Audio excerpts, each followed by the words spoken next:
so good! We need an actual intro though, so like, can we bring it down a bit? Okay. Yellow letter, red letter, yellow letter, red letter, yellow letter. Hi everyone, welcome to my YouTube channel. If you're new here, which you probably are, my name is Haley. I don't know what my current YouTube channel name currently is because I change it like once a month. So I don't know what it is right now. But welcome to my YouTube channel. Today we have a couple things on our agenda today. Firstly, I am going to be reviewing, which will make more sense after you watch the video, The Duke and I and the Viscount Who Loved Me, the first two books in the Bridgerton series. And then I will be showing the books I got from the library and talking about Victoria Aveyard and how much I like her and admire her. So that is what is on our agenda for today. Questions, comments, concerns? I don't know why I did that. But anyway, so that is what our plan is for today.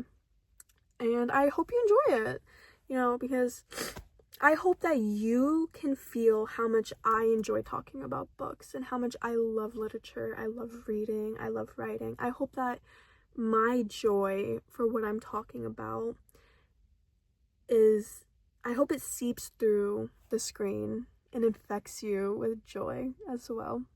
I feel that the world could use some more joy, not to sound like Buddy the Elf here, but I think we could use some more positivity and joy in this world. But either way, I hope you guys enjoy this video and maybe have it persuade you to read The Duke and I and the Viscount Who Loved Me. Okay, enjoy!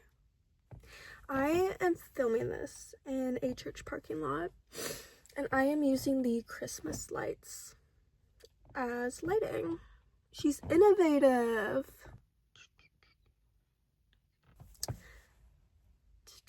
Is this even good lighting? I don't know, but like, car. I am nothing if not a car vlogger to my very core.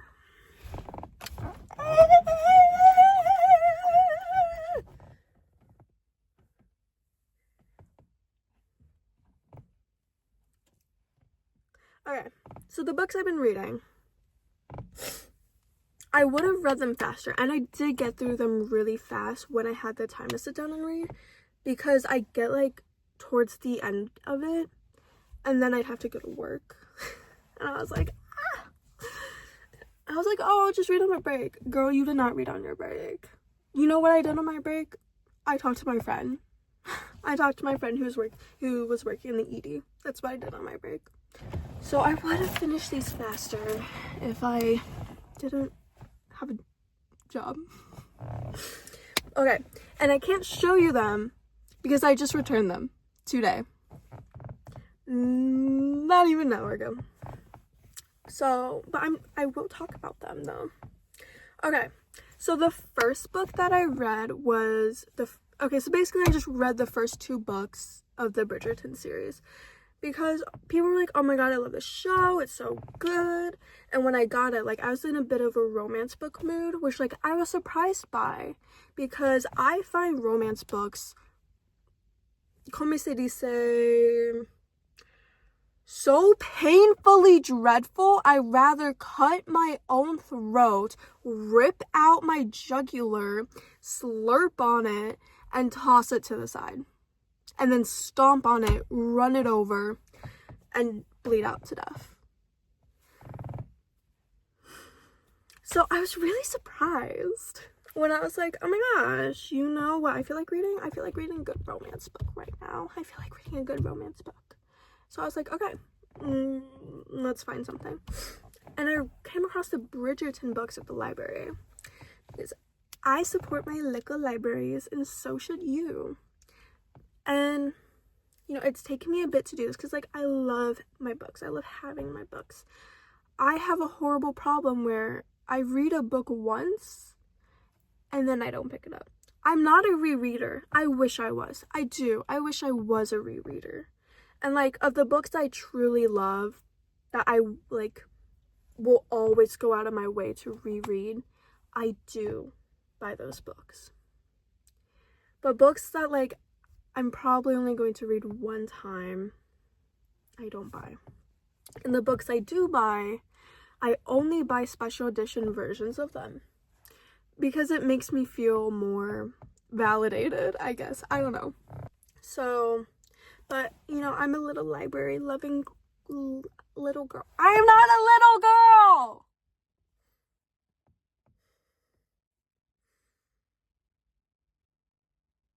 Anyways, I'm a little library loving lady.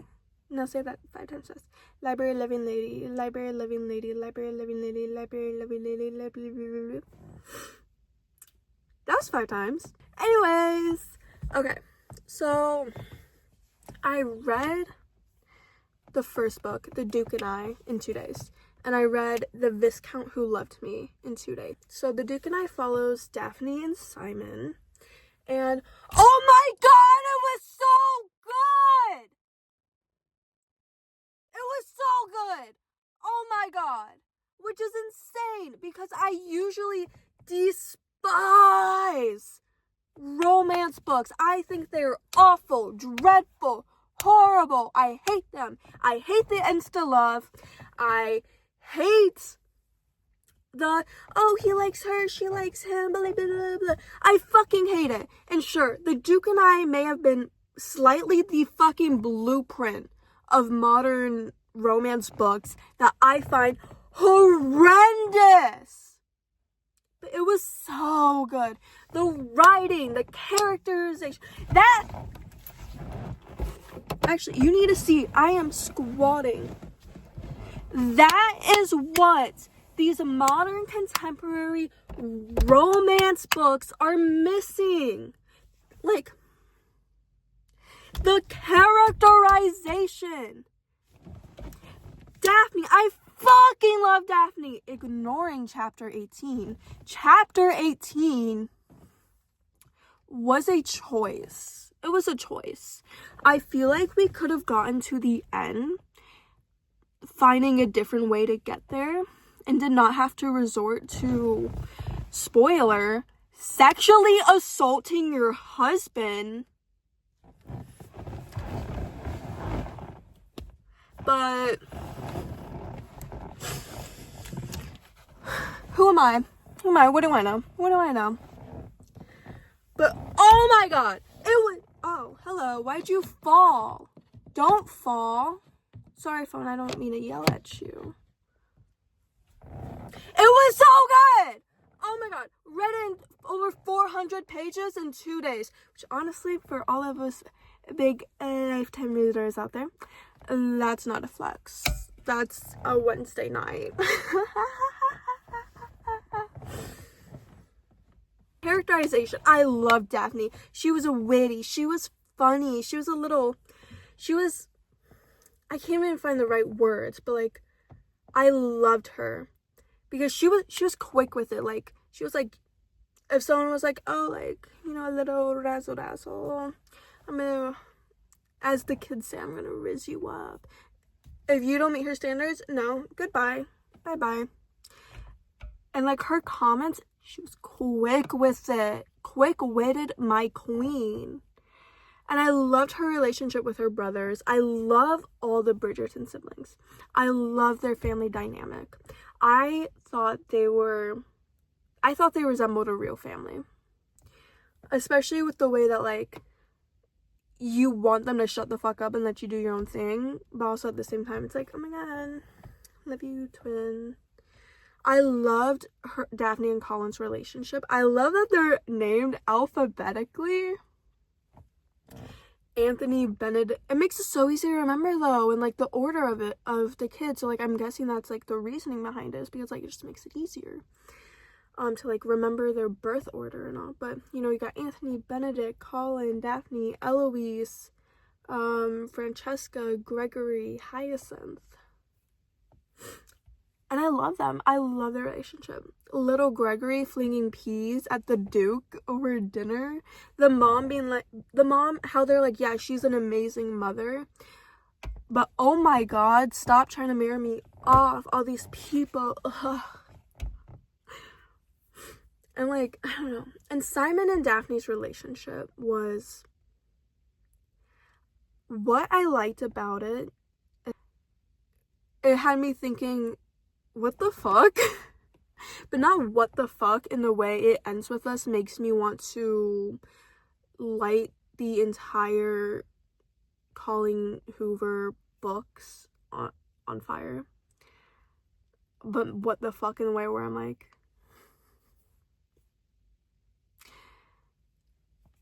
you're a little weird, you're a little crazy. It's giving insane, but it's giving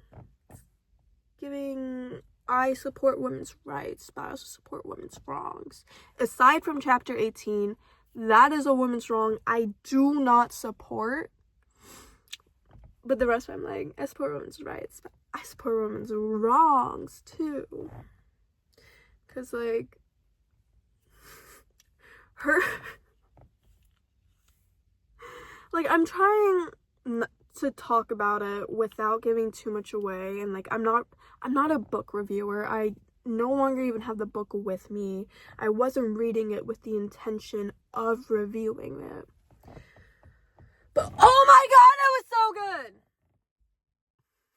Stop yelling. It was so good. I really liked it, and I love the prose. I love the writing. Oh my gosh, I love the mom. I love Daphne and Simon at the end, especially in their little domestic life. I love that Daphne did wrong, and like we see that like how her actions affected the people that she loves. I wish that Simon was maybe a little less forgiving, because what she did truly was a horrible act. It was, in my personal opinion, if someone did that to me, I would not forgive them at all. But I'm not Simon, I'm not Daphne. And if Simon wants to forgive Daphne for that, because in the book it does state he spent like a month and a half away from her in one of his other estates, and that at some point he did wish that like she would come find him. So like I do understand that, but at the same time, like, I don't know. I really liked The Duke and I. If you like romance, adults, 19th century England, royalty, but it's not like royalty like prince, princess, but like duke and duchess, viscountess, whatever. Or is it viscount? I think it might be viscount. I've only ever read that word. I've never actually heard it. And you like that stuff, and you like, it's just so good. Oh, I really liked his stutter. It was, oh my gosh, it's such a little detail that means the world to me. Like, that's part of what I mean by characterization. Modern, why are you yelling? Modern, contemporary romance books, I feel like they severely lack good characterization, and I feel like they only know their characters truly on a surface level. They don't give them mannerisms that are realistic nor relatable. They don't give them distinguishing features. They're all just copy and paste characters all over the place. Give your characters a personality. Make them feel real. Your character, because where Daphne is witty and funny and maybe considered an independent, strong female character, she is also deeply flawed. I don't know if insecure is the right word, but she's insecure in her romance life because she's a bit older than the other girls and she still has yet to find a husband because no one is good enough in her or her mom's opinion. And she makes mistakes. She should not have sexually assaulted her husband. She should not have kind of forced his hand into marrying her. She should not have done a handful of things that she did. But that's what makes her real. Aside from sexually assaulting her husband. Pushing that aside, putting that over there, in a box over there, this stuff over here, that's what makes her real. That she's realistic. She's funny and she's flawed. Funny and flawed. And Simon, he stutters. He has a traumatic history. His father is a flaming garbage of shit. Literal horse shit. It is his father is a mountain of horse shit lit on fire by alcohol, gasoline, and flames. His father is awful. And he is deeply traumatized and working to overcome his issues. Not only to be a better man, but to be a good husband and father. They're real. And I think that's really what makes this book stand out so much to me compared to other modern romances, is that the characters don't feel real. They feel like characters in a book. Okay? Which, yes, they are characters in a... If you know, you know. Okay? That's where I'm ending that. If I had to rate The Duke and I out of 5 stars, what would I rate it? 4 out of 5. Really liked the prose. I really liked the story. I loved the characterization. What makes it not 5 out of 5 is 1, chapter 18. That is just... Some people are able to ignore that. I am not. And 2, it's just not a 5 out of 5 book to me. Okay, moving on. The Viscount Who Loved Me. Where would I... Okay, first, before we rate it, let's discuss it. Do I like it more than The Duke and I? No. I like it almost as much, but not as quite.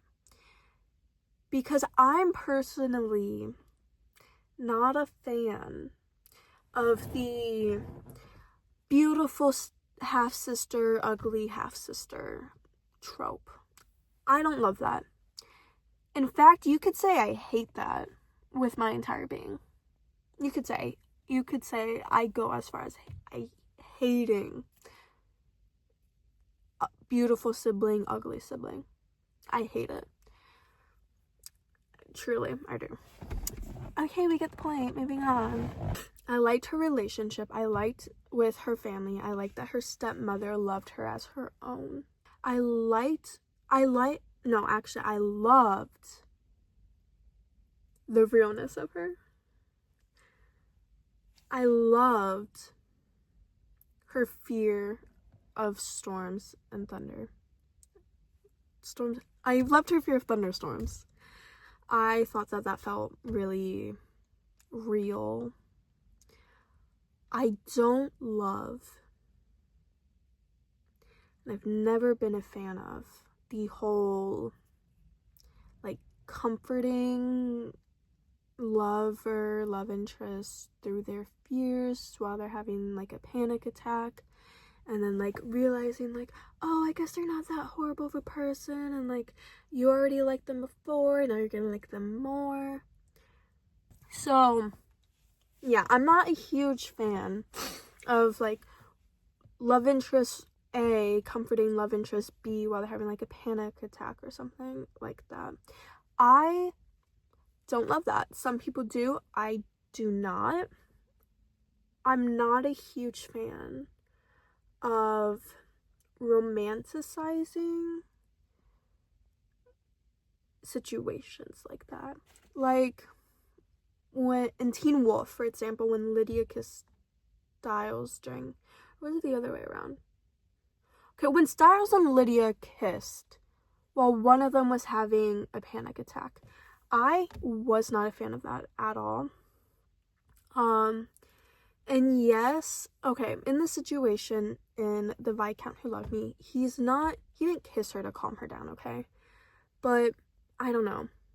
I don't like, I understand he comforted her, he found her, but I don't like that was a turning point in their relationship, is what I'm getting at. I don't like that that's what was a turning point for them. I don't know. I wouldn't have made it a turning point for their relationship, which I understand how it can be a turning point, because you're like, oh wow, like he's actually like super nice, he's not as awful as I thought he was. But I feel like there could have been a point before that, before she was like, okay, like he's not that bad, which like there kind of was, but there wasn't. There's a small moment where Anthony defended Penelope against, I don't even remember this girl's name, but like she was very mean, and like she called Emily, like she called her fat or something like that, and he like stood up for her and stuff and was like, I don't like bullies and stuff. And it's like, okay, cool, like I like that. But like going from that and being like, okay, maybe like he's not awful, and then going to him comforting her being the next thing, I feel like there should have been something in between leading up to the comforting thing. First of all, if some guy I am half certain I like was to comfort me during that situation, I would, me personally, and this isn't everyone, I personally would feel very, in a sense, violated. Whoa. Because you were in such a vulnerable position there. And yes, she was in a technically public space when it occurred, but everyone was sleeping. The only one that was up was Anthony, which she didn't even know he was up. Okay. But I think, I don't know, because when you are experiencing such emotions and the psychological events that are going on, you were in such a vulnerable spot. Okay? You were very vulnerable in that moment. I don't know. I just think that in between her being like, oh, maybe he's not that awful when he defended Penelope, straight to that, I feel like there should have been something in between. Because at that point, you're still not even all that certain that like he's even that good of a guy. Because before that, all she's really known is their arguments and little mischievous encounters and such. And leading up to that moment, she's only somewhat certain that he's maybe not that awful. So then, I don't know, just going straight from that, I'm talking circles here, but just going straight from that to like calming her while she's experiencing intense fear and such. I feel like there could have been better lead up. I feel like something else before that could have been the turning point, and then maybe the thunderstorm comforting scene could have been like the solidification that he is not the awful person he pretends to be. He is not such a rake. Okay? So turning point and then solidifying moment. And I feel like that could have been a solidifying moment. But I feel like that small moment where he defended Penelope may have been treated a bit more as a turning point, and then like the thunderstorm thing is like the major turning point for their relationship. I don't know. That's just my personal opinion. What do I know? But I mean, I did like it overall. If I had to rate it, I'd give it a good 3 out of 5 stars because like it was good. I did enjoy it. It had me kicking my feet a little. But overall, I did enjoy The Duke and I more. And I liked Kate. But I don't like her as much as I like Daphne. I thought Kate was funny. I thought she's quick-witted, but I also thought she was quick to judge.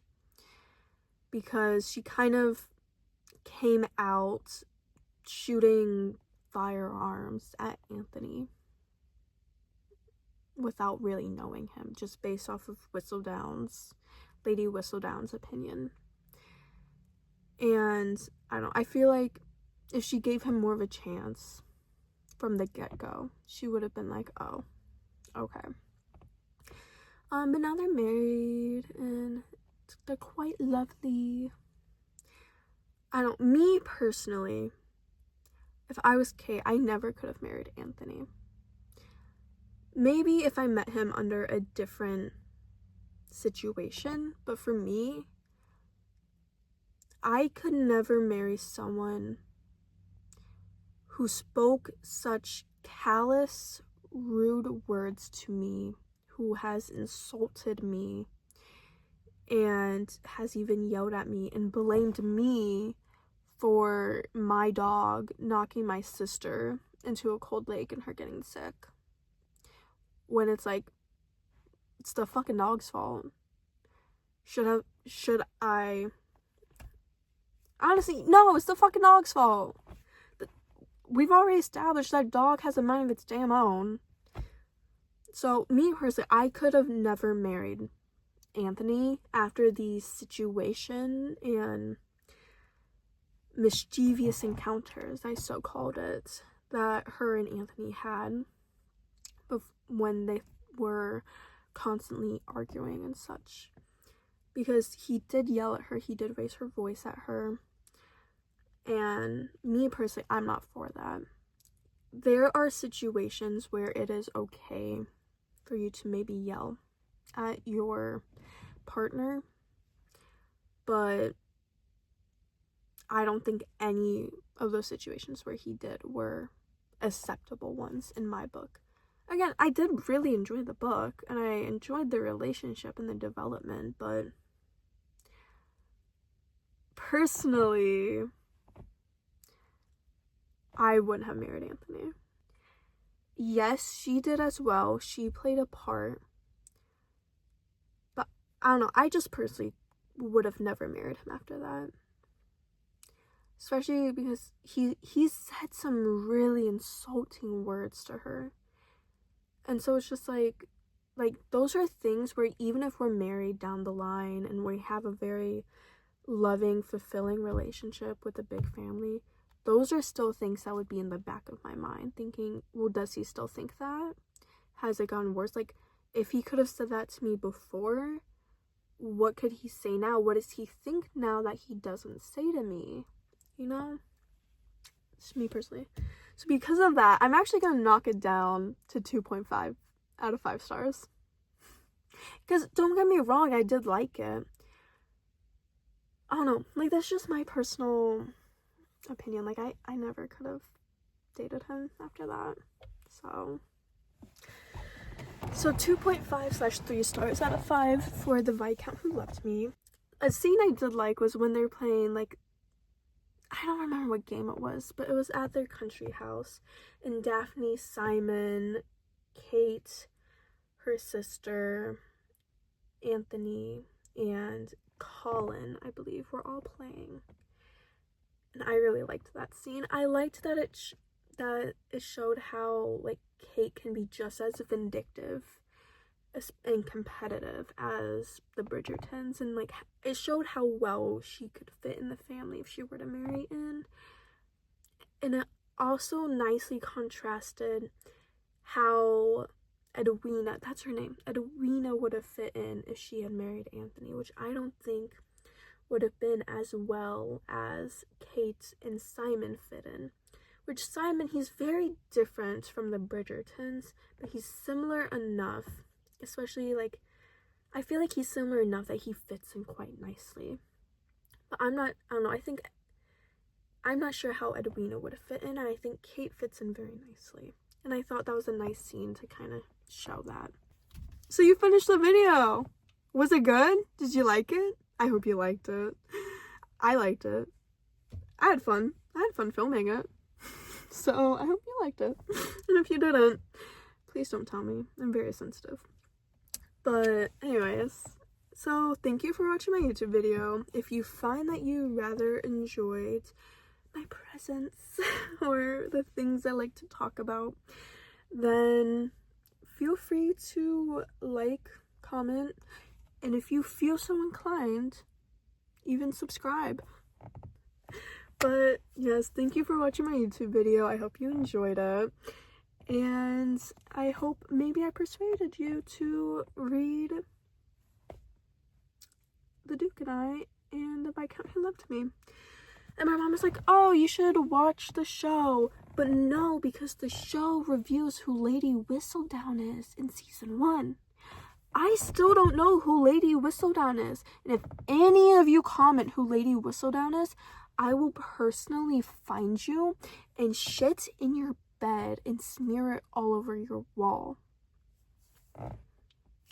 So, don't tell me who Lady Whistledown is. I don't know who she is yet, and I want to find out on my own while reading it. But I am gonna go read Realm Breaker now. So, yeah, I hope you guys enjoyed. Toodaloo! Toodaloo! Goodbye. I bid you. Oh my gosh, what's that one song from The Sound of Music? What is it? It's Goodbye, Farewell, Auf Wiedersehen. Oh my gosh. What is it? I don't know what it is. Hold on. I have to find it.